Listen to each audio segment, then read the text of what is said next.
ان الحمد لله نحمده ونستعينه ونستغفره ونعوذ بالله من شرور انفسنا ومن سيئات اعمالنا من يهده الله فلا مضل له ومن يضلل فلا هادي له واشهد ان لا اله الا الله وحده لا شريك له واشهد ان محمدا عبده ورسوله اما بعد فان خير الحديث كتاب الله وخير الهدي هدي محمد صلى الله عليه واله وسلم وشر الامور محدثاتها وكل محدثة بدعة وكل بدعة ضلالة وكل ضلالة في النار.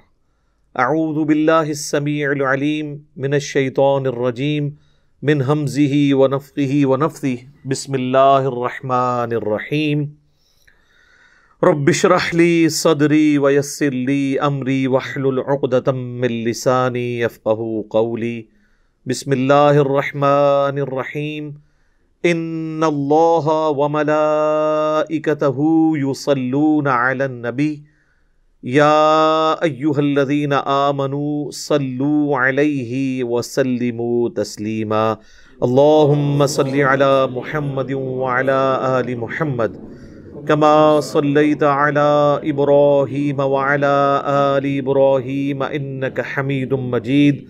اللہم بارک علی محمد وعلی آل محمد كما باركت على إبراهيم وعلى آل إبراهيم إنك حميد مجيد.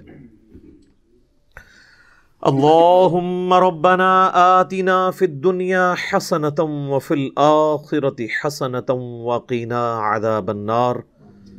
ربنا آتنا من لدنك رحمة وهيئ لنا من أمرنا رشدا.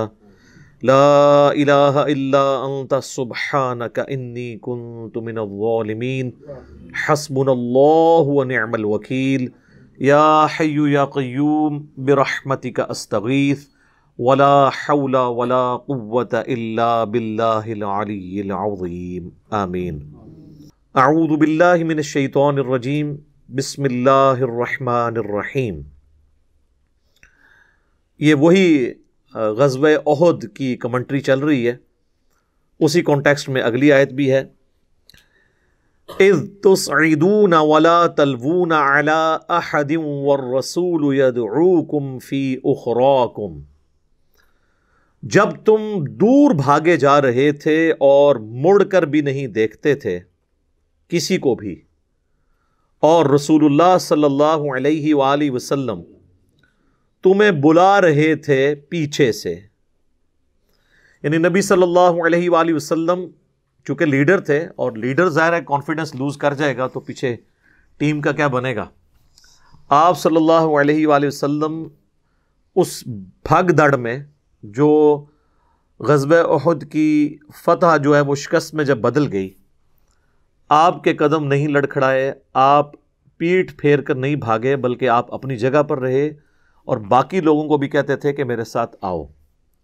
لیکن صرف 12 لوگ تھے، صحیح بخاری میں آتا ہے، جو نبی صلی اللہ علیہ وآلہ وسلم کے ساتھ تھے. یعنی 700 کے لشکر میں سے صرف 12 لوگ. اب ظاہر ہے کہ موت جب سامنے آتی ہے تو بڑے بڑے لوگوں کے ایمان کا امتحان شروع ہو جاتا ہے. آج بیٹھ کے بات کرنا بڑا آسان ہے، لیکن جب وہ صورتحال تھی اس وقت اپنی جان داؤ پہ لگانا اور عین میدان جنگ کے اندر اپنی لائف کا رسک لینا، یہ نصیب والوں کا حصہ ہے. اور جن کا ایمان بہت کامل درجے کا ہو وہی اسی امتحان کے اندر کامیاب ہوتے ہیں. اب یہ نہیں ہے کہ سب لوگ ہی بیچ میں ایک طرح کے ایمان والے تھے. ظاہر ہے کہ ایمان کے بھی درجے ہیں. ہم سے بہرحال بہت بہتر ہے جن کو رسول اللہ صلی اللہ علیہ وآلہ وسلم کی صحبت نصیب ہوئی. ہم جب کبھی ان کے ایمان میں آپس میں فرق کرتے ہیں تو ان کے اعتبار سے کرتے ہیں، اپنے اعتبار سے نہیں. لیکن وہیں پر اللہ تعالیٰ کے کامل الایمان لوگ بھی موجود تھے. صحیح بخاری اور صحیح مسلم دونوں میں آتا ہے سہل ابن سعد الساعدی جو سابقون الاولون میں سے ہیں، بدری اصحاب میں سے، وہ کہتے ہیں کہ اللہ کی قسم میں جانتا ہوں کہ احد کے دن جب نبی صلی اللہ علیہ وآلہ وسلم کو زخم لگا تو کون آپ کے زخموں کو دھوتا تھا اور کس نے آپ کی مرہم پٹی کی اس میدان جنگ میں؟ ظاہر ہے کہ وہ سب سے زیادہ تو کفار کا جو زور تھا وہ اسی بات پہ تھا کہ آپ صلی اللہ علیہ وآلہ وسلم کو نقصان پہنچایا جائے. تو آپ علیہ السلام کے ساتھ آخری وقت تک جو لوگ رہے وہ انہی لوگوں نے ہی مرہم پٹی کرنی تھی میدان جنگ کے اندر. تو وہ کہتے ہیں کہ مولا علی رضی اللہ تعالیٰ عنہ ایک ڈھال میں پانی لے کر آئے، یہ بخاری مسلم کے الفاظ ہیں، اس کو الٹا کر کے برتن بنا لیا، اور سیدہ فاطمہ جو ہیں وہ اس پانی کو لے کے نبی علیہ السلام کا وہ زخم دھوتی تھی جو بخاری مسلم میں ہے کہ آپ کے یہ 4 دانت شہید ہو گئے نیچے والے.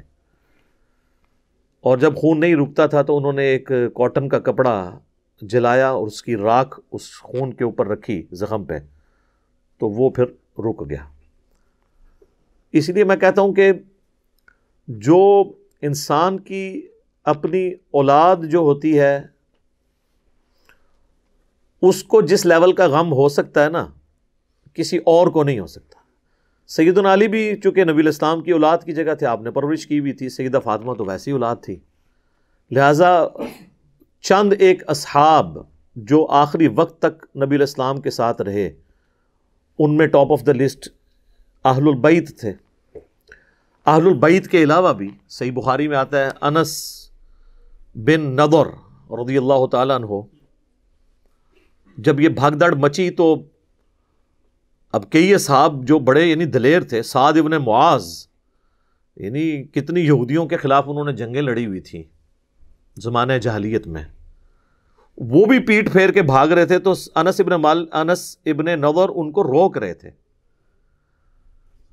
اور وہ اکیلے آگے جا کے کافروں کے لشکر میں گھس گئے. صحیح بخاری کے الفاظ ہیں، اور انہوں نے کہا کہ میں تو احد کے میدان میں سے جنت کی خوشبو پا رہا ہوں. اور کئی کافروں کو انہوں نے جہنم واصل کیا اور اینڈ پہ خود بھی شہید ہوئے. اور بخاری کے الفاظ ہیں کہ ان کے جسم پہ اتنے زخم لگے تھے کہ ان کی شناخت بھی نہیں ہو رہی تھی.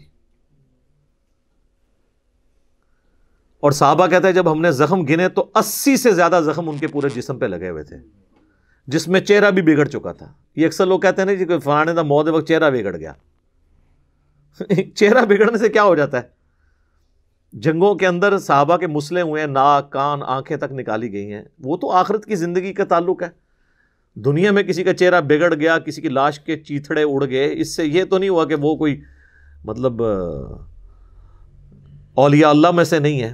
ضروری ہے اولیاء اللہ وہی ہوں جو پوری زندگی آپ کو تو درباروں میں بھیجتے رہیں اور آخری وقت میں جب بیمار ہوں تو آغا خان میں داخل ہوں، وہاں پہ مہنگا علاج کروائیں، اور اس کے بعد وہ کہتے ہیں جی چہرہ بڑا نورانی سیدھی لگتا ہے ستے نے. ظاہر ہے کوئی عام بندہ بھی آپ نے اس کو کبھی سوئی ہوئی حالت میں تو نہیں دیکھا ہوتا. مجھے بتائیں جتنی بھی سلیبریٹیز ہیں چاہے علماء میں سے ہوں یا کوئی اور، ان کو آپ نے کبھی سوئی ہوئی حالت میں دیکھا ہے؟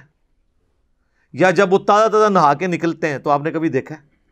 وہ تو اب کسی بندے کو بھی نہلائیں اور اس کو پیارے سا اس کو کنگھی شنگی کر دیں اور اس کا چہرہ صاف کریں تو وہ لگتا ہے کہ لگتا سی اینجی ستے ہیں تو اینجی لگنا ہے. اس میں کیا مطلب تعلق ہے؟ عجیب لوگ وہ اسی طرح، وہ جس کو بھی آپ دیکھیں اسی طرح ہی لگتا ہے. ٹھیک ہے جی، چہرہ نورانی تھا، ظاہر ہے وہ اب نلا دھلا کے آپ نے ان کو رکھا ہے تو وہ اس طرح ہی نظر آئیں گے. ہاں ایک 1.5-2 ہفتہ پیارے ہیں دو بار تے پھر پتہ لگ جائے گا کہ انہاں کو نورانی ہے. تو بس یہ صرف باتیں بنی ہیں. تو انس بن نضر رضی اللہ تعالیٰ عنہ کی لاش کو ان کی بہن نے پہچانا، ان کے جسم میں ایک تل تھا اس کے ذریعے، بس وہ تل انہوں نے لوکیٹ کیا، ادروائز نہ چہرہ پہچانا جاتا تھا. 80 سے زیادہ زخم تھے اور وہ شہید ہوئے. اسی طریقے سے صحیح بخاری میں آتا ہے کہ حضرت سعد ابن ابی وقاص، جنہیں سعد ابن مالک کہا جاتا ہے، ان کو حضور علیہ السلام دعائیں دے رہے تھے کہ سعد تجھ پہ میرے ماں باپ قربان، تو تیر چلا. اور مولا علی کہتے ہیں میں نے اپنی زندگی میں سعد ابن مالک، جنہیں سعد ابن ابی وقاص بھی کہتے ہیں، ان کے سوا کسی اور شخص کے لیے نہیں حضور سے سنا کہ میرے ماں باپ تجھ پہ قربان. اسی طریقے سے صحیح بخاری میں آتا ہے سیدنا طلحہ جو تھے وہ اپنے ہاتھوں کے اوپر تیروں کو روک رہے تھے، ان کا ایک ہاتھ شل ہو گیا تھا۔ حضرت ابو طلحہ جو انس ابن مالک کے والد تھے، والد نہیں کہنا چاہیے باپ تھے، کیونکہ انس ابن مالک کی ماں نے انس ابن مالک کے باپ کے مرنے کے بعد ان سے شادی کر لی تھی، ام سلیم نے۔ ام سلیم وہی صحابی ہیں جو بخاری مسلم میں آتا ہے حضور کا پسینہ جمع کرتی تھی خوشبو کے طور پہ۔ تو ان کے جو خاوند تھے ابو طلحہ، وہ بھی حضور کے ساتھ آخری وقت تک ڈٹے رہے اور تیر چلاتے رہے، اور نبی علیہ السلام کی انہوں نے حفاظت کی۔ اللہ تعالیٰ نے ایک ذریعہ بنایا ظاہر ہے، تو یہ لوگ بھی موجود تھے کہ جو آخری وقت تک ڈٹے رہے۔ لیکن اسی میں ظاہر ہے مس ہینڈلنگ بھی ہوئی۔ صحیح بخاری میں ہی آتا ہے کہ اہل مصر میں سے ایک شخص مدینہ شریف آتا ہے حج کے موقع پر، مکہ یا مدینے میں، اور وہ کہتا ہے کہ جی تم میں جو کوئی بڑا شیخ ہے میری ملاقات ان سے کرواؤ اصحاب میں سے۔ تو لوگ ایک شخصیت کی طرف اشارہ کرتے ہیں، عبداللہ بن عمر کی طرف۔ تو وہ عبداللہ بن عمر سے کہتا ہے کہ حضرت مجھے یہ بتائیے، یہ صحیح بخاری میں 2-3 جگہ پہ یہ حدیث موجود ہے، سورہ آل عمران کی تفسیر میں بھی لے کے آئے ہیں امام بخاری، غزوہ احد والے چیپٹر میں بھی لے کے آئے ہیں، حضرت عثمان غنی کے فضائل والے چیپٹر میں بھی لے کے آئے ہیں۔ اس پہ میرا الگ سے ایک کلپ بھی ہے سیدنا عثمان سے متعلق 3 جھوٹ۔ تو صحیح بخاری کے الفاظ ہیں کہ عبداللہ بن عمر سے وہ شخص کہتا ہے کہ حضرت یہ بتائیں کہ کیا غزوہ احد کے دن حضرت عثمان جو ہے وہ میدان جنگ چھوڑ کر بھاگ گئے تھے؟ عبداللہ بن عمر نے فرمایا ہاں ایسا ہی تھا۔ اس نے کہا کہ حضرت عثمان غزوہ بدر میں بھی موجود نہیں تھے؟ تو عبداللہ بن عمر نے فرمایا ہاں ایسا ہی تھا۔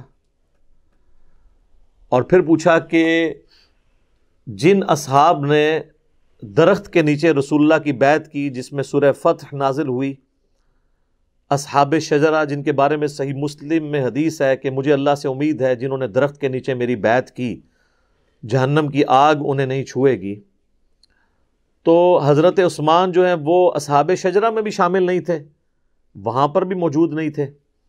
تو نبی صلی اللہ علیہ وآلہ وسلم کی بیعت سے وہ محروم رہے۔ تو عبداللہ بن عمر نے فرمایا ہاں حضرت عثمان وہاں پہ بھی موجود نہیں تھے۔ بس یہ 3 باتیں اس نے سنی تو اس نے نعرہ لگایا اللہ اکبر۔ چونکہ وہ اہل مصر میں سے تھا اور اہل مصر حضرت عثمان کی پالیسیز کی وجہ سے نالاں تو تھے ہی، اب ان کو علمی دلیل بھی مل گئی ناراض ہونے کی۔ تو وہ جب پیٹ پھیر کے وہاں سے جانے لگا تو عبداللہ بن عمر نے اس کو کہا کہ رک جا، پہلے میرے کو پھکی تو لے جا، تو میرا بھی جواب سن لے نا۔ وہ عربی کے الفاظ ایسے ہی، اس کا مطلب یہ ہے یہ پھکی لے جا اور یہ جا کے مصر والوں کو دے دینا میری طرف سے، ان 3 باتوں کے جواب میں۔ پھر انہوں نے کہا کہ رہا مسئلہ اس بات کا جو تم نے پوچھا کہ احد کے دن حضرت عثمان بھاگ گئے تھے میدان جنگ سے، تو قرآن حکیم میں اللہ نے ان کی یہ غلطی معاف کر دی ہے۔ اور پھر انہوں نے سورہ آل عمران کی آیت نمبر جو 152 میں آیا نا، وَلَقَدْ عَفَا عَنْكُمْ، بے شک اللہ تمہیں معاف کر چکا۔ ایک یہ آگے چل کے پھر ایک اور آیت آئے گی اسی کانٹیکسٹ کے اندر، وہ آیت بھی انہوں نے تلاوت کی، اور انہوں نے کہا کہ چونکہ اللہ تعالیٰ نے اب معاف کر دیا ہے لہٰذا اب تمہیں اس معاملے میں کوئی ہرزہ سرائی کرنے کی ضرورت نہیں ہے۔ یہ آیت بھی میں آپ کو بتا دیتا ہوں، ہاں آیت نمبر ہے 155، وَلَقَدْ عَفَا اللَّهُ عَنْهُمْ، بے شک اللہ تعالیٰ معاف کر چکا ہے انہیں۔ جتنے لوگ تھے، وہ صرف حضرت عثمان کو سنگل آؤٹ کرنا غلط ہے، اور لوگ بھی تھے۔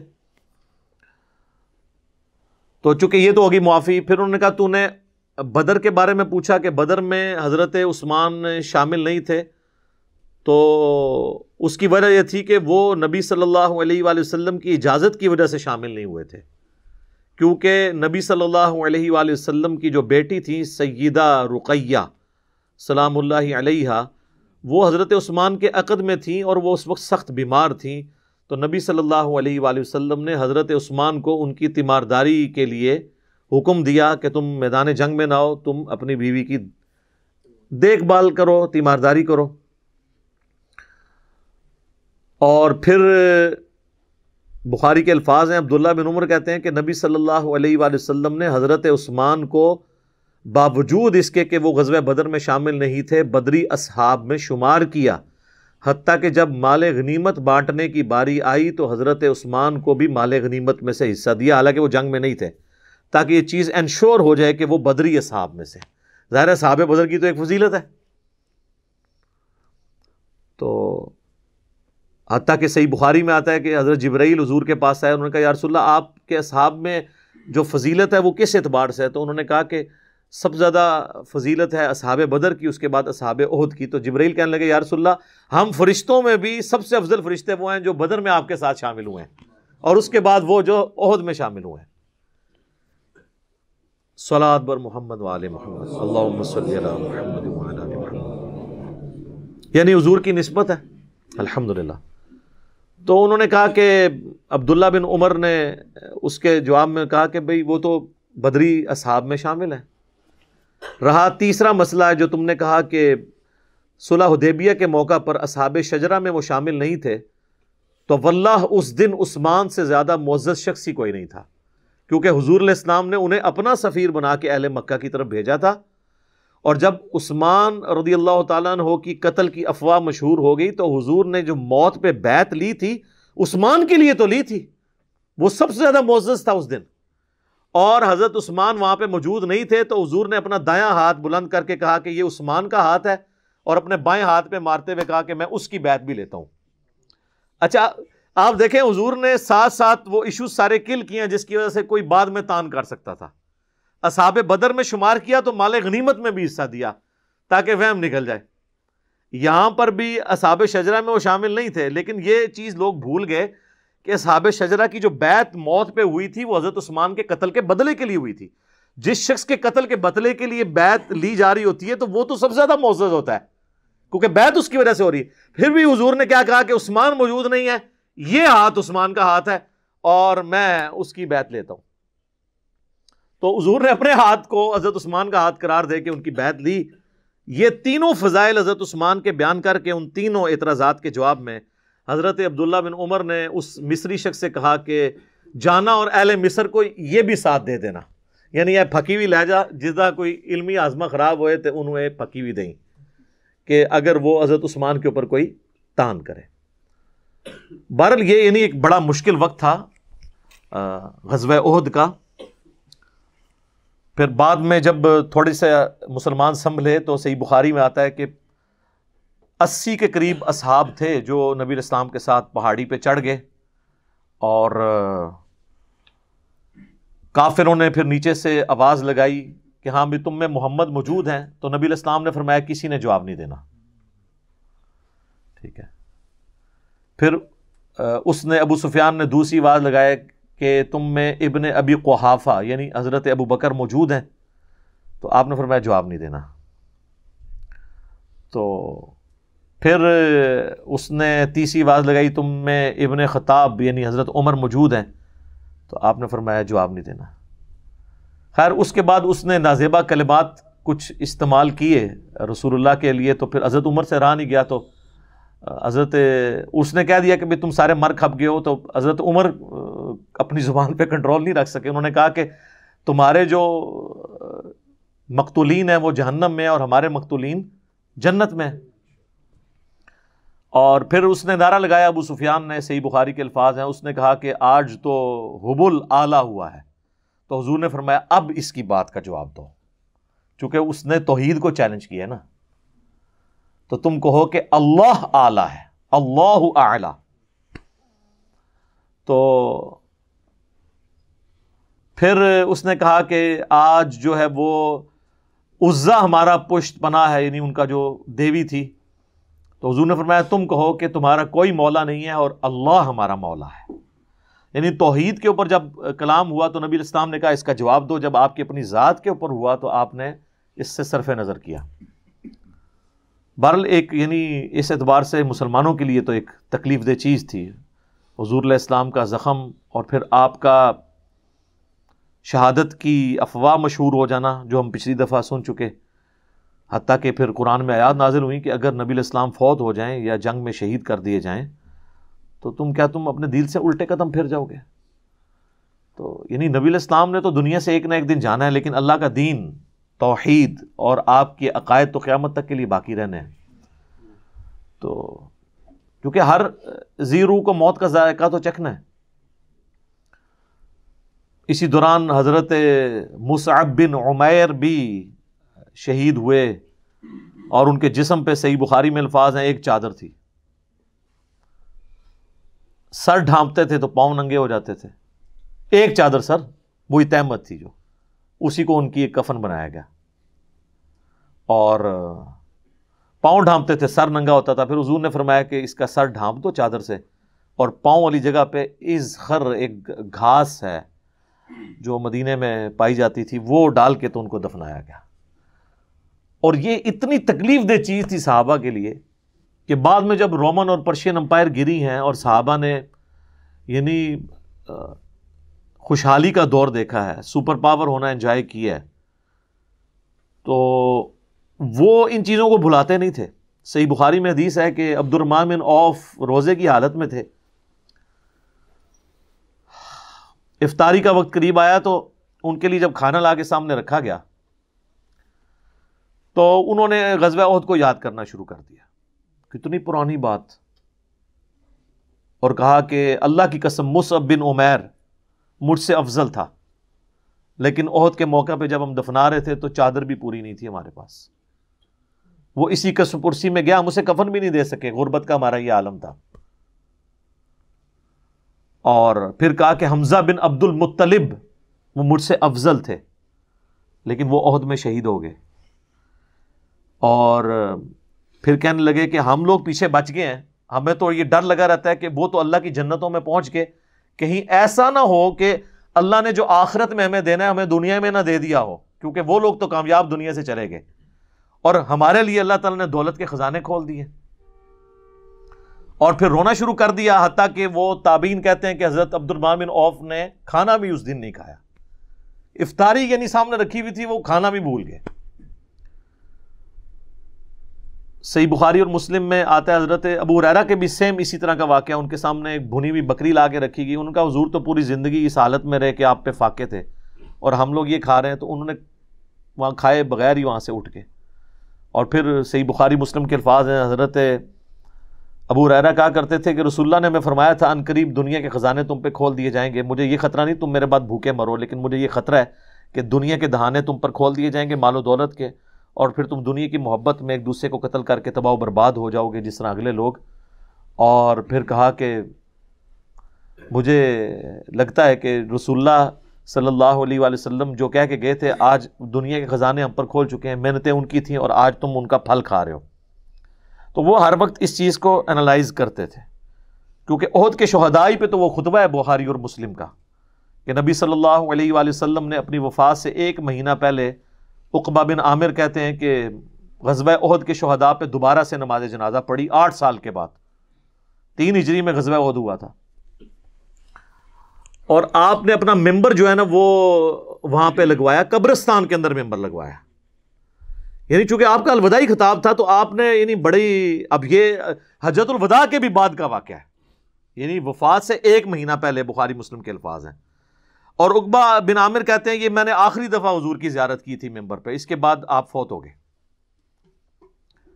تو آپ نے فرمایا کہ لوگوں میں تمہارا پیش رو ہوں، ان قریب تمہیں مر کے اپنے رب کے حضور پیش ہونا ہے، مجھے اپنے بعد تم سے یہ ڈر نہیں ہے کہ تم بھوکے مرنے لگو یا تم شرک کے اندر مبتلا ہو جاؤ، یعنی مجھے کانفیڈنس ہے کہ میں نے جتنی تمہاری تربیت کی ہے نا اب تم توحید نہیں چھوڑو گے، البتہ مجھے ڈر ہے کہ تم دنیا کی محبت میں پڑ جاؤ گے اور اس کی وجہ سے ایک دوسرے کو قتل کرو گے اور پھر تم بھی اسی طریقے سے تباہ و برباد ہو جاؤ گے جس طرح اگلے لوگ تباہ و برباد ہو گئے۔ تو یہی ہوا، آپ دیکھ لیں جنگ جمل صفین نہروان جو ہے وہ آپ کے سامنے ایک واضح چیز موجود ہے اس حوالے سے۔ باقی اس حدیث کا یہ جو جز ہے نا، مجھے تم سے شرک کا خدشہ نہیں ہے، اور یہ صحابہ کی خصوصیت کو عمومی خصوصیت کے طور پہ لوگ پیش کرتے ہیں اور پورا شرک کرنے کے باوجود بھی کہتے ہیں شرک ختم ہو چکا ہے۔ اس پہ کچھ عرصہ پہلے میری ڈیٹیل ویڈیو 1 گھنٹے کی آ چکی ہے، اس کا عنوان یہ ہے کہ مجھے تم سے شرک کا خدشہ نہیں۔ تو میں نے بتایا کہ یہ کس کانٹیکسٹ میں بات ہو رہی ہے، آج وہ ٹاپک نہیں ہے۔ بہرحال ایک جز اس کا بڑا اہم ہے کہ حضور نے احد کے قبرستان میں کیوں یہ خطبہ دیا تھا، اس کی کئی ایک وجوہات تھی۔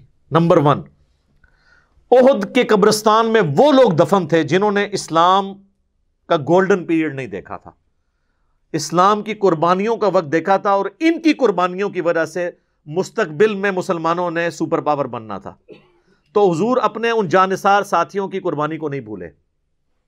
نمبر 2، احد کے میدان میں اگرچہ رسول اللہ موجود تھے، پھر بھی نبی علیہ السلام کی نافرمانی کرنے کے سبب اللہ نے فتح کو شکست میں بدل دیا تھا، دنیا کی محبت کی وجہ سے جو مال غنیمت سمیٹنا شروع ہو گئے۔ تو اس میں یہ بھی اشارہ تھا کہ دنیا کی سے آپ نے بے رغبتی اختیار کرنی ہے۔ اور نمبر 3، رسول اللہ صلی اللہ علیہ وآلہ وسلم اپنی وفات سے پہلے جو اللہ نے آپ کو غیبی خبر دی تھی کہ آپ کے بعد یہ ہوگا، آپ اپنی امت کو متنبع کرنا چاہتے تھے کہ میرا کام یہ ہے، میں اس لیول تک بھی تمہیں سمجھا کے چلا جاؤں کہ تم یہ کام نہ کرنا۔ امت نے تو خیر پھر بھی کیا، ظاہر ہے کہ وہ امت میں تو یہ خرابیاں آنی تھی، ظاہر ہے آخرت کا دن بھی اللہ نے رکھا ہوا ہے، لیکن حضور نے اپنا فرض ادا کیا۔ جس طرح نبی علیہ السلام نے فرمایا کہ بندے کے کفر اور اسلام کے درمیان فرق نماز ہے، تو آپ یہی کہہ سکتے تھے نا، اب یہ امت نے نماز پڑھنی ہے نا، امت کے حصے کی نمازیں تو حضور نے نہیں پڑھنی نا، وہ تو امت نے خود ہی پڑھنی ہے۔ تو آپ تو صرف متنبع کر سکتے ہیں، وعید سنا سکتے ہیں، آپ کا سٹیٹس بھی یہ ہے، انذار کرنے والے ہیں آپ۔ تو آپ صلی اللہ علیہ وآلہ وسلم نے غزوہ احد کے میدان کے اندر یہ خطبہ دیا، اور آپ نے فرمایا کہ میں تمہارا پیش رو ہوں، میں آگے آگے جا رہا ہوں، میں دیکھتا ہوں کہ تم میرے بعد پھر کیا کرتے ہو۔ بس پھر جو کچھ بعد میں ہوا اور آج تک امت کر رہی ہے وہ آپ کے سامنے ہے۔ بار دنیا کی محبت اس امت کا ایک فتنہ ہے۔ جامعہ ترمذی میں حدیث ہے، ہر امت کا کوئی نہ کوئی فتنہ ہے، میری امت کا فتنہ مال ہے۔ تو غزوہ احد کے ساتھ بڑی یادیں وابستہ تھی مسلمانوں کی۔ اچھا، لوگ بعد میں قادسیہ اور یرموک کو تو یاد کرتے ہیں اس اعتبار سے کہ ظاہر ہے کہ وہ ایک بڑی جنگیں تھی، رومن امپائر کے خلاف فیصلہ کن جنگ یرموک تھی 636 عیسوی کے اندر، آج چل رہی ہے 2020 عیسوی، اور اسی سال اینڈ میں نومبر دسمبر کے مہینے میں جنگ قادسیہ ہوئی تھی جو پرشین امپائر کے خلاف تھی۔ تو دونوں سپر پاورز ان جنگوں میں گر گئیں، لیکن مزے کی بات آپ دیکھیں، لوگ ان جنگوں کو تو یاد کرتے ہیں، لیکن اس چیز کو کیوں بھلا دیتے ہیں کہ ان جنگوں تک پہنچنے کے لیے جو ایفرٹس تھیں وہ تو بدر و احد کے اندر ہوئی ہے نا۔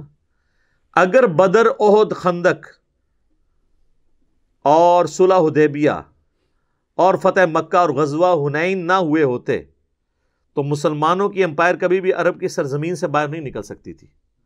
انہی جنگوں کی وجہ سے مسلمانوں کی دھاک عرب کے لوگوں پہ بیٹھی اور وہ لوگ گروہ در گروہ دین میں داخل ہوئے، اور پھر بعد میں انہوں نے وقت کی سپر پاورز کو الٹا۔ لہذا قادسیہ اور یرموک تو لوگوں کو نظر آتی ہیں، لیکن اصل میں بنیادیں جو ہیں اس کی وہ بدر و احد ہیں۔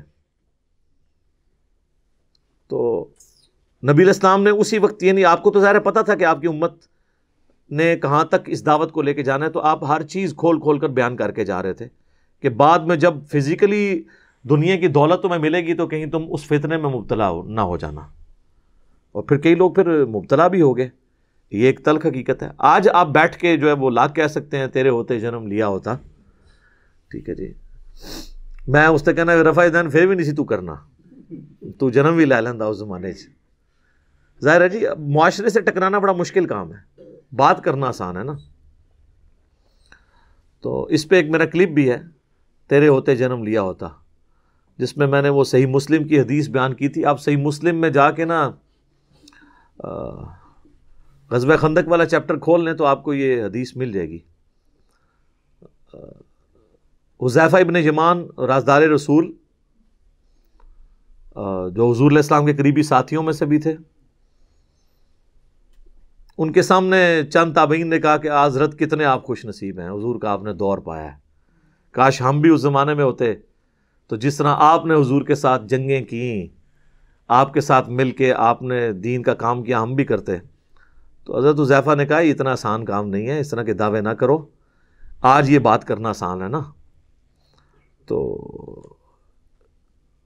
نبی صلی اللہ علیہ وآلہ وسلم کے مبارک زمانے میں انہوں نے کہا میں تمہیں ایک واقعہ صرف سناتا ہوں کہ غزوہ خندق کے موقع پہ سخت سردیوں کی رات تھی، تو حضور علیہ السلام نے ندا دی اصحاب میں کہ کون ہے جو جا کے کافروں کی جاسوسی کرے ایک سخت رات کے اندر اور جنت میں اللہ کے نبی کا پڑوس حاصل کر لے۔ اللہ اکبر، ہاں سبحان اللہ، اوتے کو نکلوتا۔ دوسری دفعہ آپ نے اناؤنسمنٹ کی، کوئی نہیں کھڑا ہوا۔ تیسری دفعہ اناؤنسمنٹ کی، کوئی نہیں کھڑا ہوا۔ سب یہی کہتے خود ہی حضور کسی کی ڈیوٹی لگا دیں، اتنی سخت سردیاں، اور پھر کافروں کے تیروں کا اندیشہ بھی تھا، حتیٰ کہ بخاری مسلم میں آتا ہے کہ آپ علیہ السلام کی نماز عصر اور مغرب قضا ہو گئی تھی اسی میں، عشاء کے وقت میں جا کے آپ نے نمازیں پڑھی، کیونکہ وہ سامنے سے تیر آتے تھے۔ تو ظاہر ہے جو رات کو اگر یہاں سے کوئی جاسوسی کے لیے جاتا تو وہاں بھی تو ان کے ایجنٹ کھڑے ہوئے تھے۔ تو 3 دفعہ آپ نے اناؤنسمنٹ کی، چوتھی دفعہ آپ نے فرمایا حذیفہ، تو حضرت حذیفہ کہتے ہیں میں نے دل میں سوچا لو جی اب میں مارا گیا، میری ڈیوٹی لگ گئی۔ اچھا یہ ان کی سچائی تھی، انہوں نے بتا دیا۔ یہاں تو لوگ ایکٹنگ کرتے ہیں نا جی، میں تو آج تک جناب میں تو گل منہ تے کرنا، آج تک کسی بندے نے سنا ہے جو جھوٹے تے جھوٹے نوں بھی وہ کہے ہوئے کہ میں پیچھے گل کرنا، بھی تکیہ کلام ہے کر دے رہا، میں تو منہ تے گل سیدھی کری دی ہے جی۔ اچھا تو حضرت حذیفہ کہتے ہیں کہ حضور نے جب بلایا تو مجھے کہا جاؤ، ان کا میں تو پھر اب انکار تو نہیں کر سکتا تھا، تو حکم آ گیا۔ پہلے تو ایک آپشن بھی تھا بچنے کا، کہتے میں اپنی جگہ سے اٹھا اور میں دل میں سوچ رہا تھا کتنی ٹھنڈ بار، اور اس حالت میں جاؤں گا۔ کہتے ہیں اللہ کی قسم جب میں اپنی جگہ سے اٹھا مجھے یوں لگا مجھے کسی نے نا کوئی کمبل اڑا دیا ہے نہ نظر آنے والا، اور میں ایک گرم حمام میں داخل ہو گیا ہوں، یہ معجزہ ظاہر ہوا۔ اور کہتے ہیں میں سخت سردیوں کی رات میں اسی طریقے سے باہر چلا گیا، جا کے میں نے جاسوسی کی، اور کہتے ہیں کہ ایک لمحہ آیا کہ ابو سفیان میرے ایک تیر کے نشانے پہ تھا، تو میں نے کوشش کی کہ میں اس کو ادھر ہی مار دوں، لیکن مجھے حضور کی بات یاد آئی، آپ نے بھیجتے وقت کہا تھا کہ دیکھنا کسی پہ تیر نہیں چلانا، کوئی نواں ماز نہ کھول کے آ جائے، ایک کام نہ کریں۔ تو کہتے ہیں پھر میں رک گیا، ابھی حضور نے منع کیا ہے، ظاہر ہے پھر رات کو جنگ چھڑ جاتی، پھر ایک نیا، ظاہر ہے یہ دیکھیں ڈسپلن تو نہیں لوز کرنا نا، جو لیڈر ہے اس کے اس مشورے کو لے کے چلنا ہوتا ہے جس طرح وہ کہتا ہے۔ کہتے ہیں میں خیر واپس آیا، کہتے ہیں جیسے میں حضور کی مجلس میں داخل ہوا تو یہ تھرو آؤٹ ایک نہ نظر آنے والا ایک گرمائش والا کمبل جو نظر نہیں آ رہا تھا، جس سے مجھے ٹھنڈ نہیں لگ رہی تھی، جیسے میں اپنا وہ کام پورا کر کے حضور کو آ کے پوری مخبری کی کہ یہ اس وقت وہ تیر کمان رات کو بیٹھ کے تیز کر رہے ہیں، اتنے لوگ ہیں، اتنے یہ ہیں، آگے حضور صلی اللہ علیہ وسلم کو خبر دی، تو جیسے ہی میں فارغ ہوا تو مجھے پھر ٹھنڈ لگنا شروع ہو گئی، تو حضور علیہ السلام نے اپنی مبارک چادر مجھے اڑا دی۔ تو یہ وہ پوری حدیث ہے، تیرے ہوتے جنم لیا ہوتا۔ تو یہ کہنا آسان ہے میرے بھائی، بڑا مشکل ہے۔ یہ غزوہ احد میں بھی یہ وہی لوگ تھے جنہوں نے حضور کے ہوتے ہوئے جنم لیا تھا، لیکن دیکھ لیں 700 میں سے صرف 80 بندے حضور کے ساتھ رہ گئے تھے، اور جب بھگدڑ مچی اس وقت تو 80 بھی نہیں تھے، 12 تھے۔ خیر بعد میں پھر ہمت دکھائی، صحیح بخاری میں آتا ہے، قرآن میں بھی آگے چل کے اس کا اشارتاً ذکر آئے گا۔ ابو سفیان نے کہا کہ بھی آج ہم نے بدر کا بدلہ لے لیا ہے، ہم تو جاتے ہیں واپس۔ خالد بن ولید نے کہا نہیں ان کا کام ختم کر کے جاؤ، اس نے کہا نہیں ضرورت کوئی نہیں ہے، اللہ نے روب ڈال دیا نا۔ پھر حضور علیہ السلام نے 80 کے قریب اصحاب، جن میں حضرت ابو بکر، عمر، عثمان و علی اور صحابہ بھی موجود تھے، ان کا لشکر کافروں کے پیچھے روانہ کیا۔ یہ بھی خطرہ تھا کہ یہ یہاں سے چلے جائیں پھر آدھے راستے سے واپس آ جائیں، پھر اٹیک کر دیں۔ پیچھے بھیجنے کا تھا کہ ان پہ ڈیٹرنس بھی رہے، اور وہی ڈیٹرنس رہی، اور نبی علیہ السلام کی اس آواز کے اوپر لبیک کہا انہوں نے۔ اور حضرت عبداللہ ابن زبیر جو تھے نا، ان کی خالہ رکھتی تھی نا سیدہ عائشہ، تو حضرت عائشہ حضرت عبداللہ ابن زبیر کی ہمت بندھانے کے لیے کہا کرتی تھیں کہ تمہارے دونوں باپ جو تھے نا حضور کی اس آواز کے اوپر لبیک کہنے والے تھے۔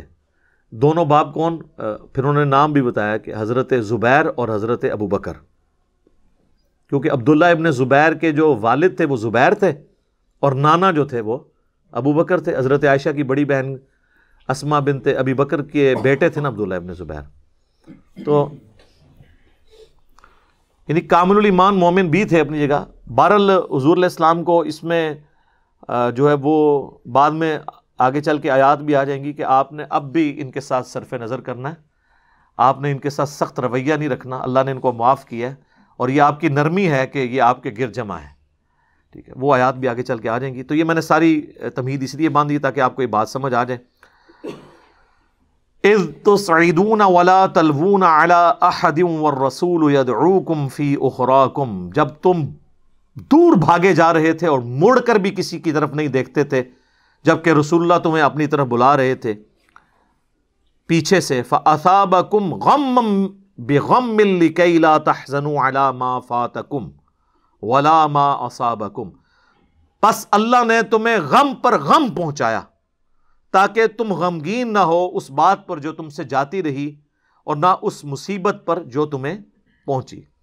اسی آیت کے تحت وہ شعر کہا گیا نا، مشکلیں پڑی اتنی کہ آساں ہو گئیں، غم پر غم اللہ نے ڈالا۔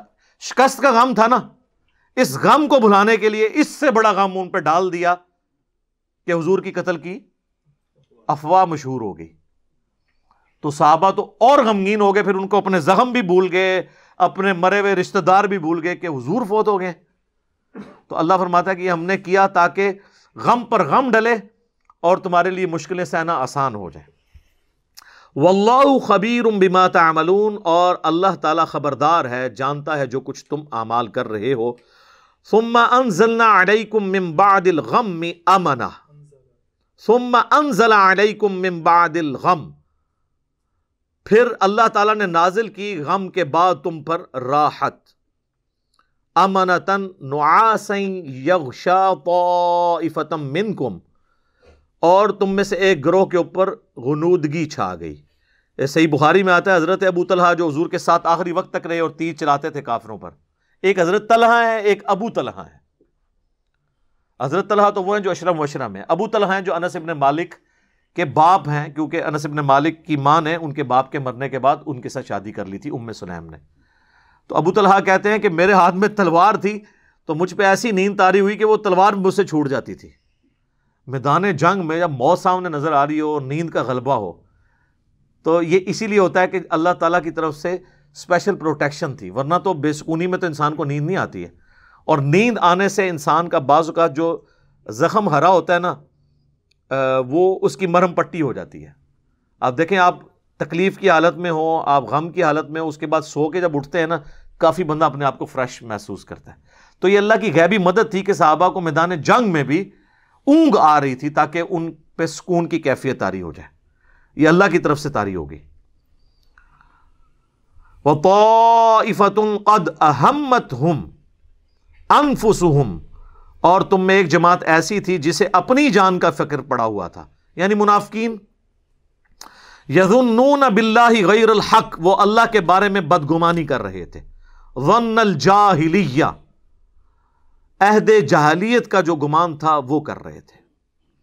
اس میں اسپیسیفکلی تو وہ منافقین ہیں جو 300 کا لشکر لے کے عبداللہ ابن ابی الگ بھی ہو گیا تھا، اور بعض جو کمزور ایمان والے مسلمان تھے وہ بھی اس سسٹم کا حصہ بن گئے۔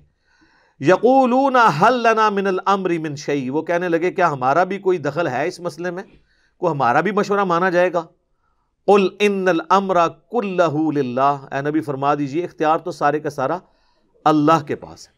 یعنی وہ مشورہ ان کا یہی تھا منافقین کا، جو اس وقت تک تو مسلمان ہی سمجھے جا رہے تھے، کہ مدینہ شریف کے اندر رہتے ہوئے ہمیں جنگ کرنی چاہیے، باہر نکل کے نہیں کرنی چاہیے، کیونکہ حضور علیہ السلام اکثریت کی رائے کا احترام کرتے تھے، تو اس لیے پھر آپ نے باہر نکل کے جنگ کی، جو میں نے پچھلی ویڈیوز کے اندر تعارف میں غزوہ احد کے بتایا تھا۔ تو وہ اس چیز کو جو کہ طے ہو چکی تھی رسول اللہ کی طرف سے، ایک لیڈر کی طرف سے، وہ پیغمبر بھی تھے، اس کو پھر دوبارہ سے موضوع بحث بنا رہے تھے۔ اور اللہ تعالیٰ فرماتا ہے یخفون فی انفسہم ما لا یبدون لک، چھپائے ہوئے تھے وہ اپنے دلوں میں جو تم پہ ظاہر نہیں کرتے تھے۔ یقولون لو کان لنا من الامر شیء، اور کہتے ہیں کہ اگر ہمارا بھی کوئی اس کام میں دخل ہوتا، ہمارا بھی کوئی مشورہ مانا جاتا، ما قتلنا ہا ہنا، تو ہم یہاں پر اس بے دردی سے قتل نہ ہوتے۔ قتل تو خیر وہ کوئی نہیں ہوئے، ہم سے مراد انہوں نے اپنے رشتہ داروں کو لیا کہ یہ لوگ تو یہاں پہ قتل نہ ہوتے اگر ہمارا مشورہ مانا جاتا۔ حالانکہ یہ ایٹیچیوڈ بالکل غلط ہے۔ صحیح مسلم میں تقدیر والے چیپٹر میں کتاب القدر چیپٹر میں آخری حدیث یہ ہے، حضرت ابو ہریرہ کو حضور نے نصیحت کی تھی صلی اللہ علیہ وآلہ وسلم، اے ابو ہریرہ، اپنے لیے جو نفع مند چیز ہے اس کے لیے کوشش کرو، سستی نہ کرنا اور کاہلی نہ کرنا، پوری ایفرٹ پٹ کر دینا۔ اس کے باوجود اگر تمہارے خلاف نتیجہ نکلے تو کبھی یہ نہ کہنا کہ میں یہ کر لیتا تو یہ ہو جاتا، میں وہ کر لیتا تو وہ ہو جاتا۔ یہ اگر مگر شیطان کا دروازہ کھول دیتا ہے۔ اور اس میں یہ بھی الفاظ ہیں کہ سستی نہ کرنا، کاہلی نہ کرنا، اور اس کے بعد اللہ سے مدد طلب کرنا۔ پھر بھی تمہارے خلاف رزلٹ آئے، پھر یہ نہ کہنا کہ اگر یہ کر لیتا تو یہ ہو جاتا، تو وہ کر لیتا تو وہ ہو جاتا، پھر کہنا جو اللہ کی مرضی وہ یہی ہونا تھا۔ لیکن یہ نہیں ہے کہ ایک بندہ خالی پیپر دے آئے اور دعائیں کرواتا رہے، اس طرح نہیں۔ سستی نہ کرنا، کاہلی نہ کرنا، اور اپنے لیے نفع مند چیز کے لیے زور لگا دینا پورا۔ تو اسی طریقے سے جب ایک لیڈر نے ایک ڈیسیژن کیا، اس کے بعد اگر کوئی اس کے رزلٹ غلط نکلے ہیں تو اس پہ یہ نہیں کہنا چاہیے، جبکہ وہ لیڈر بھی رسول اللہ ہوں صلی اللہ علیہ وآلہ وسلم، جن کو اللہ کی طرف سے وحی کی تائید بھی حاصل ہو۔ حضور کو تو خیر پہلے بھی بتا دیا گیا تھا۔ صحیح بخاری میں حدیث ہے، نبی علیہ السلام فرماتے ہیں میں نے خواب میں دیکھا کہ میں نے یوں تلوار لہرائی ہے تو اس کا اگلا حصہ ٹوٹ گیا ہے، تو میں نے اس کی تعبیر کی ہے کہ احد میں ہمیں تکلیف پہنچے گی، اور پھر میں نے دوبارہ تلوار لہرائی تو وہ اپنی اصلی حالت میں واپس آ گئی، تو اس کی تعبیر میں نے کی ہے کہ اس تکلیف کے بعد پھر اللہ تعالیٰ ہمیں راحت دے دے گا۔ ظاہر ہے کہ پھر الٹیمیٹلی شکست جو ہے وہ فتح شکست میں بدلی، اور پھر شکست سے دوبارہ سے سروائیول تو کم از کم ہو گئی، اگرچہ کئی انصاری اصحاب جو ہیں وہ شہید ہوئے، مدینے کا کوئی گھر نہیں بچا تھا جس میں میت نہ ہو۔ ایک غم کا عالم تو تھا۔ مہاجرین میں سے بھی حضرت حمزہ بن عبد المطلب، ان کا غم ہی رسول اللہ کے لیے بہت بڑا تھا۔ وہ آپ کے بھائیوں کی جگہ بھی تھے اور چچا بھی تھے، دودھ پیتے، رضاعت کا رشتہ بھی تھا ان سے، بھائی والا بھی، آرمی چیف بھی تھے، بدر میں بھی، احد کے اندر بھی، تو حضور کے لیے وہ بھی غم بہت تھا۔ حضرت حمزہ بن عبد المطلب کا غم اتنا بڑا غم تھا کہ صحیح بخاری میں ایک پورا چیپٹر ہے غزوہ احد کے چیپٹر کے اندر نا، اس کا عنوان ہی ہے حضرت حمزہ بن عبد المطلب کی شہادت، اور اس میں وہ لمبی حدیث ہے وحشی کے بارے میں۔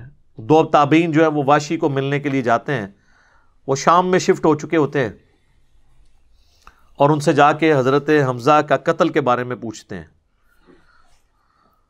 تو وحشی بتاتے ہیں کہ جی میری یعنی ڈیوٹی لگائی گئی تھی جبیر بن مطعم کی طرف سے۔ خیر وہ جبیر بن مطعم بعد میں وہ بھی مسلمان ہو گئے، وہ بھی صحابی ہیں۔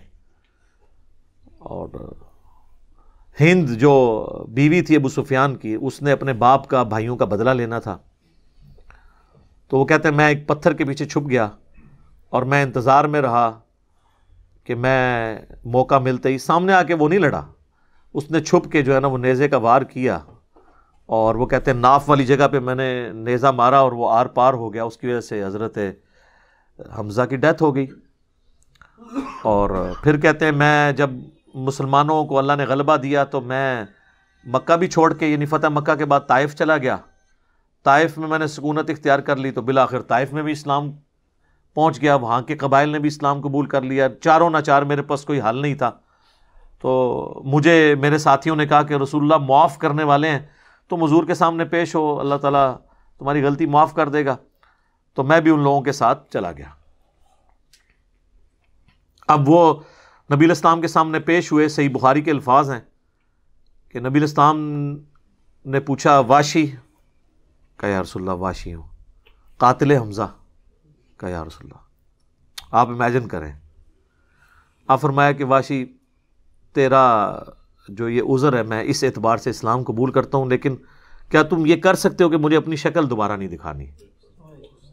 اچھا یہ حضور کا ہی حوصلہ تھا، ادروائز تو اس کا گھاٹا اترنا چاہیے تھا، ٹھیک ہے، کیونکہ اب جب کہ غلبہ اسلام کا ہو گیا اس کے بعد اسلام قبول کرنا، لیکن حضور کی شفقت تھی۔ لوگ اگلے جملے کو تو دیکھتے ہیں کہ حضور نے کہا مجھے شکل نہیں دکھانی، اور وہ یعنی سمجھتے ہیں کہ شاید حضور نے سختی کی ہے یا ایک فنیٹک اپروچ ہے، ایسا نہیں ہے۔ آپ دیکھیں کسی کی جان بخشی ہو گئی ہے، یہ چھوٹی بات ہے۔ تو اس پہ میں اکثر جملہ بولا کرتا ہوں کہ چچا سے زیادہ انسان کو اپنی اولاد سے محبت ہوتی ہے. قاتلین حسین جو ہیں، قاتلین حسن ہیں، ان کے ساتھ قیامت کے دن رسول اللہ کا کیا ایٹیچیوڈ ہوگا ایز کمپیئر ٹو قاتلین حمزہ ابن عبد المطلب. کوئی شخص دنیا میں کہہ سکتا ہے کہ جی مجھے اپنے چچا سے اپنی اولاد سے بھی بڑھ کے محبت ہے، تو اس کا تو ذہنی توازن بگڑا ہو تو لادہ بات ہے، یہ جھوٹ بول رہا ہوگا. تو یہ کربلا جو ہے یہ کوئی چھوٹی چیز نہیں میرے بھائیوں. اور اس سے یہ بھی پتہ چلا کہ غم کبھی بھی ہلکا نہیں ہوتا. فتح مکہ کے بھی بعد کی یہ بات ہے، یعنی حضرت حمزہ کی شہادت کو کم از کم 5 سال تو گزر چکے تھے. 3 ہجری میں غزوہ احد ہوئی ہے اور 8 ہجری میں فتح مکہ، اس کے بھی بعد کا واقعہ ہے. یہ 8 کا بھی ہو سکتا ہے، 9 کا بھی، چلو کم از کم بھی 5 سال. کسی نے حضور کو مشورہ نہیں دیا کہ سوگ تو 3 دن تک ہوتا ہے، لیکن یہ سوگ حمزہ نہیں تھا، یہ غم حمزہ تھا. ہم اختلاف کرتے ہیں سوگ حسین سے، غم حسین تو قیامت تک جاری رہے گا، جس میں یہ پیٹنے والا ماتم والا معاملہ نہ ہو، بلکہ حسین علیہ السلام کی اس دعوت کو یاد کیا جائے. خیر، حضرت وحشی کہتے ہیں، ظاہر ہم تو ان کا احترام سے نام لیں گے، صحابی تو ہیں. وہ کہتے ہیں کہ مجھے پوری زندگی اس بات کا غم تھا اور میں اللہ سے دعا کرتا تھا کہ اللہ مجھ سے نہ کوئی بڑا کام کروانا ہے. تو بخاری کے الفاظ ہیں، وہ کہتے ہیں جب مسیلمہ کذاب نے دعوی نبوت کیا تو میں نے اللہ سے دعا مانگی کہ اللہ، میں نے اسلام کے سب سے بہترین شخص کو قتل کیا تھا، یعنی حمزہ کو. اس میں کوئی شک نہیں ہے، میرا تو اجتہاد ہے. اگر حضور کی وفات کے وقت حضرت حمزہ زندہ ہوتے نا تو پہلا خلیفہ حضرت حمزہ نے بننا تھا، کیونکہ خلفائے راشدین جب موجود تھے، جب تک خلیفہ راشد نہیں وہ بنے تھے ابو بکر، عمر، عثمان و علی، ان کی موجودگی میں بھی حضور نے اپنا آرمی چیف حضرت حمزہ کو بنایا ہوا تھا. بدر میں حضرت ابو بکر، عمر، عثمان و علی میں سے تو کوئی نہیں تھا حضور کی طرف سے آرمی چیف. یا حضور، ظاہر ہے حضور علیہ السلام کو تو میدان جنگ میں وہ نہیں آنے دیتے تھے، خیمہ پیچھے لگاتے تھے. احد میں تو چونکہ کافر آپ کے خیمے تک پہنچ گئے نا، اس لیے پھر آپ کو فرنٹ سے لیڈ کرنا پڑا. ادروائز بدر و احد میں آپ خود آگے جا کے نہیں لڑے. اور حنین کے موقع پر بھی 12,000 کا لشکر تھا اور صرف 80 بندے رہ گئے تھے. صحیح بخاری میں آتا ہے 12,000 میں سے، اور حضور اکیلے آگے جا رہے ہیں. اور پھر آپ کی دلیری کی وجہ سے آپ نے، بخاری کے الفاظ ہیں، آپ نے زمین سے یوں مٹھی بھری مٹی کی اور یوں کافروں کی طرف بھیجی، اور قرآن میں اس کا ذکر ہے، وَمَا رَمَيْتَ إِذْ رَمَيْتَ وَلَكِنَّ اللَّهَ رَمَى. اے نبی، جب تم نے وہ کنکریاں پھینکی تھی، وہ تم نے تو نہیں پھینکی تھی، وہ تو اللہ نے پھینکی تھی. بس وہ مبارک ہاتھوں کی برکت تھی. جب آپ نے یوں مٹی پھینکی تو سامنے جو قبیلہ حوازن کے لوگ، جن کے تیروں کا مقابلہ کوئی نہیں کر سکتا تھا، ہر ایک کی آنکھ تک وہ کنکر پہنچا، اور وہ اندھے ہو گئے. اور حضور فرنٹ سے لیڈ کرتے ہوئے، انا النبی لا کذب، میں نبی ہوں، اس میں کوئی شک نہیں، میں عبد المطلب کا بیٹا ہوں، اس میں کوئی شک نہیں. یہ آپ علیہ السلام یہ اشعار پڑھتے ہوئے آگے گئے. تو نبی صلی اللہ علیہ وآلہ وسلم کے لیے حمزہ ابن عبد المطلب کی بڑی اہمیت تھی. تو اب واشی کہتا ہے جب مسیلمہ کذاب نے دعوی نبوت کیا تو میں نے اللہ سے دعا مانگی. دیکھیں اللہ تعالیٰ سب کی دعائیں سننے والا ہے. اور میں نے کہا یا اللہ مجھے موقع دے، میں اسلام کے بہترین شخص کو میں نے قتل کیا ہے، تو میں اسلام کے بدترین دشمن کو بھی میں ہی قتل کروں. دیکھیں اسلام کا بدترین دشمن وہی ہو سکتا ہے نا جس نے دعوی نبوت کیا ہو اور مسلمانوں کی جمعیت توڑ دی ہو اس وقت میں جب حضور کی ڈیتھ ہو چکی ہے، لیڈر جا چکا ہے، اور پیچھے مینجمنٹ کو کمزور کرنے والی بات ہے ہزاروں لوگوں کا مرتد ہو جانا. تو وہ کہتے ہیں کہ میں جب جنگ یمامہ کے لیے ندا کی گئی تو میں بھی اس لشکر میں شامل ہوا، اور میں نے اپنے وہی نیزہ جس سے حضرت حمزہ کو مارا تھا، سر عمر سیریز میں انہوں نے یہ سین فلمائے ہیں، وہ نکالا اور اللہ سے مانگا. اور کہتے ہیں میں نے دیکھا کہ وہ گھنگریالے بالوں والا جو ہے وہ اونٹ کی رنگت کا اس کا جسم وہ دیوار کے ساتھ ٹیک لگائے ہوئے کھڑا ہے. تو میں نے پوچھا کہ وہ مسیلمہ کذاب کون سا ہے، تو انہوں نے بتایا یہ ہے. انہوں نے دور سے اس کو مارا، ان کا نشانہ تو بڑا زبردست تھا، تو وہ مارا گیا اور گر پڑا زمین کے اوپر اس نیزے کے وار سے. پھر ایک انصاری صحابی نے آگے بڑھ کے اس کی گردن کاٹ دی. تو پھر وہ کہتے تھے کہ مجھے اللہ سے امید ہے کہ اللہ تعالیٰ اس نیکی کی برکت سے میری وہ غلطی معاف کر دے گا، ٹھیک ہے، ویسے تو اسلام لانے ہی غلطی معاف کر دیتا ہے، صحیح مسلم میں حدیث ہے کہ ایمان لانا پچھلے کے گناہوں کو معاف کر دیتا ہے، لیکن سر کچھ گناہ بہت بڑے لیول کے ہوتے ہیں، اس کے لیے بہت بڑے لیول کی نیکی چاہیے ہوتی ہے اس کی کمپنسیشن کے لیے، چونکہ حضور بھی تو اس اعتبار سے تو حضرت واشی حضور کے سامنے نہیں آتے تھے نا، اور یہ کتنی بڑی ان کے لیے تکلیف دہ چیز تھی کہ جس نبی کا کلمہ پڑھا ہے وہ کہہ رہے ہیں مجھے شکل نہیں دکھانی. آپ اس تکلیف کو سوچ سکتے ہیں. ہاں اب میں یہ سمجھتا ہوں، اللہ سے امید کرتا ہوں کہ قیامت والے دن حضرت واشی حضور کے سامنے اس اعتبار سے پیش ہو سکتے ہیں کہ مجھ سے یہ غلطی ہوئی تو یا رسول اللہ دیکھیں آپ کے سب سے بڑے دشمن کو بھی میں نے قتل کیا. تو یہ بہت بڑی سعادت ان کو ملی. رضی اللہ عنہم اجمعین وعلیہم السلام. صلاۃ بر محمد وآل محمد. اللہم صلی علی محمد وعلی آل محمد واصحابہ اجمعین الی یوم الدین. تو بات یہاں پہ پہنچی تھی کہ وہ کافر کہہ رہے تھے کہ وہ جو منافقین تھے کہ اگر ہم لوگ میدان جنگ میں نہ جاتے تو یوں قتل تو نہ ہوتے، یعنی ہمارے ساتھی.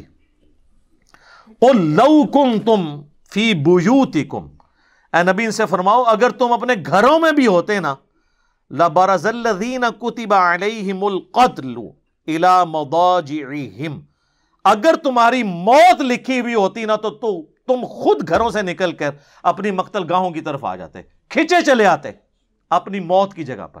لہٰذا یہ ایکسکیوز نہیں ہے کہ ہم وہاں جاتے نا تو نہ مرتے. سورۃ النساء میں آیا تم اپنے آپ کو مضبوط قلعوں میں بھی بند کر لو نا، موت تمہیں وہاں بھی آ کر رہے گی. موت کو کون ٹال سکتا ہے؟ آپ دیکھیں لوگ اتنی سوفسٹیکیٹڈ لائف گزارتے ہیں، اتنا مہنگا مہنگا علاج کرواتے ہیں، مارے جاتے ہیں. کتنے لوگ جوانی میں ہی مارے گئے ہیں جن کے لیے مہنگے سے مہنگا علاج بھی اویلیبل تھا، کیونکہ موت کو کوئی نہیں ٹال سکتا. تو یہ بہانہ کہنا کہ جی ہمارے ساتھی اس لیے قتل ہو گئے احد میں کہ وہ میدان جنگ میں گئے تھے منافقین کی طرف سے، تو حالانکہ ان سے کوئی ہمدردی نہیں ہوگی، صرف آپ صلی اللہ علیہ وآلہ وسلم کے اصحاب کا حوصلہ پست کرنے کے لیے اس قسم کے وہ بکواسات کرتے تھے. تو اللہ تعالیٰ فرماتا ہے اگر تمہاری موت مقدر ہوتی تم بھی اپنی مقتل گاہوں کی طرف کھینچے چلے آتے. وَلِيَبْتَلِيَ اللَّهُ مَا فِي صُدُورِكُمْ، اللہ تعالیٰ تو آزمانا چاہتا تھا اس واقعے سے احد کے ذریعے جو تمہارے سینوں میں چھپا ہوا ہے. تو منافقت بھی تو ظاہر ہوگی نا.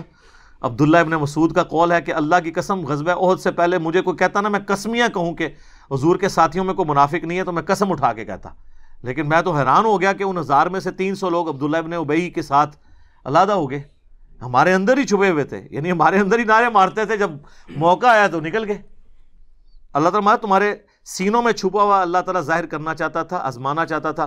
وَلِيُمَحِّصَ مَا فِي قُلُوبِكُمْ، اور تمہارے دلوں میں جو میل کچیل ہے نا اس کو اللہ تعالیٰ صاف فرمانا چاہتا تھا.